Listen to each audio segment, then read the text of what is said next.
आज अधिवेशनात भाजप आमदार नितेश राणे यांनी नाशिकचे ठाकरे गटाचे महानगर प्रमुख सुधाकर बडगुजर यांच्यावर गंभीर आरोप केलेत। बॉम्बस्फोट प्रकरणातील मुख्य आरोपीसोबत संबंध असल्याचे फोटो आणि व्हिडिओ देखील सुधाकर बडगुजर यांचे अधिवेशनात दाखवण्यात आले आणि या प्रकरणी आता खळबळ उडाली। खरं तर गृहमंत्री देवेंद्र फडणवीस यांनी या प्रकरणी SIT चौकशी करण्याचे आदेश देखील देण्यात आले आणि यानंतर आता नाशिक पोलीस ॲक्टिव्ह मोडवर आल्याचं आपल्याला पाहायला मिळतं। आपल्यासोबत गुन्हे शाखेचे पोलीस निरीक्षक विजय ढमाळ आहेत। सर, आपण जर बघितलं तर सुधाकर बडगुजर यांचे काही बॉम्बस्फोट प्रकरणातील आरोपींचे जे व्हिडिओ ते समोर आलेले आहेत, या प्रकरणी काय कारवाई केली जाईल, कसा तपास होतो?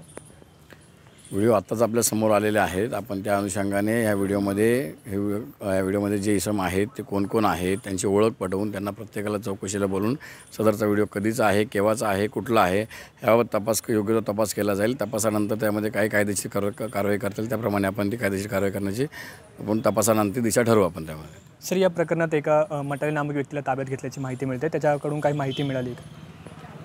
मटालेत नाही असे आपण त्यामध्ये एक अनेक ज्या व्यक्ती दिसतात त्याला प्रत्येकाला आपण बोलवणार आहोत, चौकशी करणार आहोत, तपास चालू आहे आपल्यामध्ये।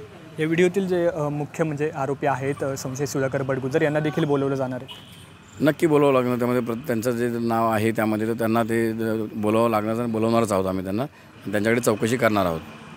आपण बघतोय की अशा पद्धतीने आता हा जो व्हिडिओ समोर येतो या प्रकरणी तपास सुरू झालेला आहे आणि त्यातील मुख्य जे आरोपी आहेत संशयित सुधाकर बडगुजर आणि त्याचप्रमाणे व्हिडिओमध्ये दिसणारे ज्या संबंधित व्यक्ती आहेत त्यांना देखील तपासासाठी बोलवलं जाईल, अशा प्रकारची माहिती पोलिसांकडून देण्यात आली। चैतन्य गायकवाड, TV9 मराठी, नाशिक।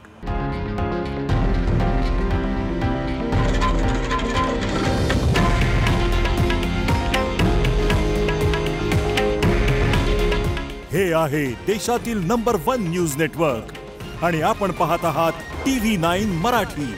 काळजी तुमची, हित महाराष्ट्राचं।